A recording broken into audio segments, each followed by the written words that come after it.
કેમ છો મિત્રો? જય શ્રી કૃષ્ણ. આજે આપણે ભાગ 4માં બ્લાઉઝના બેલ્ટનું ફિટિંગ કરતાં શીખીશું. કમર ફિટિંગ આગળનો ભાગ છે. અહીંયાથી આપણે કમરનો ચોથો ભાગ લેવાનો છે. તમારું જે પણ માપ આવતું હોય એનો ચોથો ભાગ અહીંયા નિશાન કરી દેવું. એના પછી હવે પાછળનો ભાગ લઈશું. આપણે પાછળના ભાગને સરખો કરી ઘડી કરવી. ઘડી કર્યા પછી એને વ્યવસ્થિત કરવું મિત્રો. વ્યવસ્થિત ગળું બળું સરખું કરી અને પછી જ માપ લેવું. થોડું પણ મિસ્ટેક થઈ જાય તો આપણું ફિટિંગ બરાબર રહેતું નથી. હવે આપણે અહીંયા પણ કમરનો ચોથો ભાગ લઈશું. આ રીતે તમારે નિશાન કરી દેવાનું. આ બ્લાઉઝમાં કમરનો આગળનો અને પાછળનો બંને ભાગ બેલ્ટ અલગ અલગ બનાવવામાં આવે છે. હવે આગળ આપણે આ બટન પટ્ટી છોડી અને પછી માપ લેવાનું છે. જે વધારાની બટન પટ્ટી હોય છે એ બાજુથી જ મિત્રો પહેલાં માપ લેવું. અહીંયા પણ કમરનો ચોથો ભાગ માપ લેવાનું છે બટન પટ્ટી છોડીને.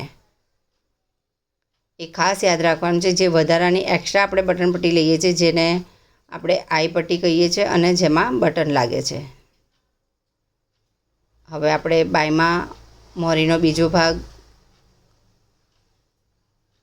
લઈ અને નિશાન કરીશું. જો કોઈ લૂઝ પહેરવા ઈચ્છતું હોય તો થોડું માપ છોડી દેવું અને પછી માપ લેવું. એ પ્રમાણે જ એનો અડધો ભાગ કરીને રાખવો. મોરીનો બીજો ભાગ અહીંયા લેવાનો છે. કસ્ટમરની ઈચ્છા પ્રમાણે લેવું. હવે આ ગળાનો આપણો બગલનો ભાગ છે આર્મહોલવાળો, ત્યાં પણ આપણે આ એક્સ્ટ્રા પટ્ટી છોડી અને પછી જ માપ લેવાનું છે.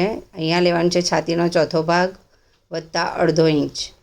અડધો ઇંચ લૂઝ રાખવાનું છે મિત્રો. કોઈને ફિટ લાગે, ઢીલું લાગે તો હું આગળ બતાવું છું તમને શું કરવું. હવે અહીંયાથી આપણે આ લાઈનને જોડી દઈશું અને ઉપર પણ લાઈન જોડી દઈશું. આ રીતે સીધી સિલાઈ તમારી આવી જશે. બંને બાજુ આપણે આ જ રીતે માપ લેવાનું છે. બીજી સાઈડે આપણે આ જે માપ લીધું છે એનું જ માપ લઈ અને લઈશું. હવે અહીંયા જો કોઈને ફિટ પડતો હોય તો આપણે અંદરની સાઈડથી આ રીતે અડધો ઇંચ ફિટ લેવાનું અને લૂઝ પડતો હોય તો આપણે અંદરની સાઈડથી અડધો ઇંચ દબાણ કરવાનું છે. આ બાજુ જેવું માપ છે એવું જ તમારે પેલી સાઈડ આપણે અહીંયાથી માપ લઈશું અને કરી લઈશું. અને બાકીનું આ એક્સ્ટ્રા કાપડ હોય તેને આપણે કાપી લેવાનું છે.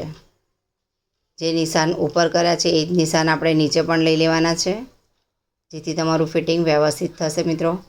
બીજું કે અલગ અલગ કમર બેલ્ટ કરવાથી જ્યારે આપણી બોડી શરીર વધી જતું હોય છે ત્યારે જ્યારે ખોલીને સરખું ફિટિંગ કરવું હોય તો જોઈન્ટ બેલ્ટમાં મજા નથી આવતી મિત્રો, સારું નથી થતું કામ. એટલે આપણે જો અલગ અલગ બેલ્ટ કર્યો હોય તો આપણને જેટલી સિલાઈ આપણે ખોલવી હોય એટલી આપણે ખોલી શકીએ છીએ. કમર ફિટિંગમાં અને બધી જ રીતે આપણે ગળા ઉપર બ્લાઉઝનું ફિનિશિંગ ફિટિંગ જતું હોય છે. ડીપ ગળું હોય તો ગળું ફેલાય તો આપણે એ પ્રમાણે ફિટિંગ લેવું પડે છે. હવે આપણે આ રીતે મશીન મારીશું. કોઈ પણ સિલાઈની શરૂઆત કરો તો પહેલાં લોક કરવું સિલાઈને.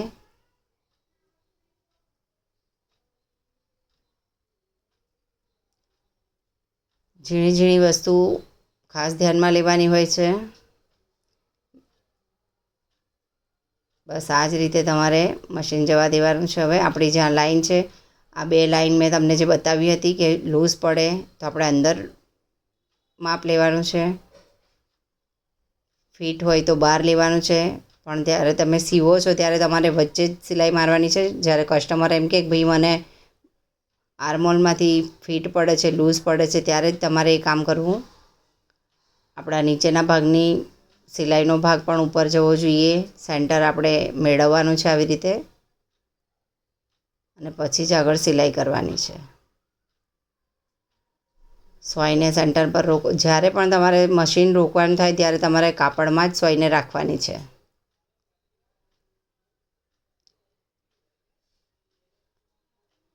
નીચે આપણે આ રીતે એડજસ્ટ કરી બંને નિશાન સરખા કરી અને પકડીને રાખો અથવા ટાંકણી લગાવી દો. ત્યાં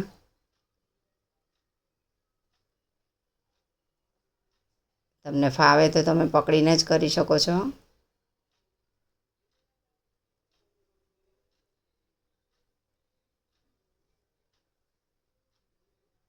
આ રીતે લોક તમારે કરી લેવું. મોટરવાળા મશીનમાં તો આપણે ડાયરેક્ટ લોક કરી શકીએ છીએ, પણ પગવાળા મશીનમાં આ રીતે લોક કરવું પડે છે. હવે આ એક્સ્ટ્રા ભાગને આપણે કાપી નાખીશું. હવે બીજી સાઈડે આપણે ફિટિંગ લેવાનું છે, તો ત્યાં શું કરવાનું છે, ત્યાં એક્સ્ટ્રા પટ્ટી નથી હોતી. તો આપણે આ જે માપ છે એ જ માપ માપી લઈશું કે કેટલું આવે છે. દરેક જગ્યાએ માપ ચેક કરીશું તો 1.5 ઇંચ જ આવે છે. બરાબર છે. તો હવે આ બીજી બાજુ આપણે એ જ માપ લઈ લેવાનું છે.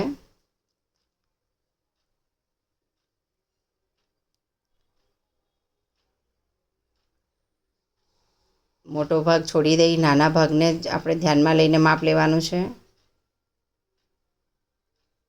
કમરના ભાગે નિશાન કરેલું છે એક સાઈડે.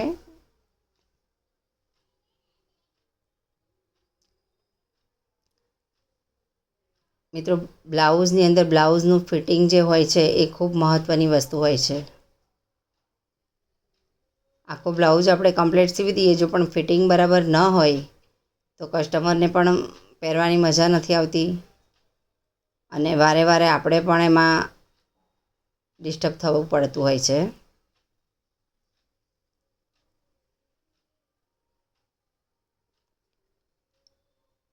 આર્મહોલની અંદર તમારે સીધી જ સિલાઈ જવા દેવી મિત્રો. ફિટ પડે તો 1/2 ઇંચ અંદર તમારે બહારની સાઈડે મશીન મારવાનું છે અને ખુલ્લું પડે તો 1/2 ઇંચ આપણે અંદરની સાઈડે. એ ખાસ યાદ રાખવું. શરૂઆતમાં તમારે સીધી જ સિલાઈ કરવી.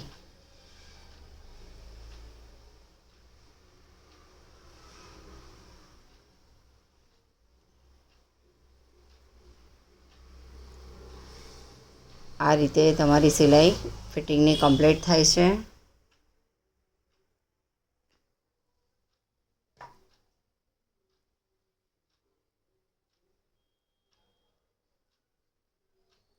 આજે આપણી સિલાઈ છે, ઘણા નીચેની સાઈડે રાખતા હોય છે, ઘણા ઉપરની સાઈડ રાખે છે. પણ આપણું પહેરીએ ત્યારે આપણો હાથ ઉપરની બાજુ જતો હોય છે, તો મોટા ભાગે ઉપર રાખો તો વધારે સારું છે. એક્સ્ટ્રા કાપડ આપણે કાપી નાખ્યું છે. તમારે પણ આ જ રીતે ફિટિંગ કરવું મિત્રો. અહીંયા પછી તમે ઇન્ટરલોક પણ કરાવી શકો છો.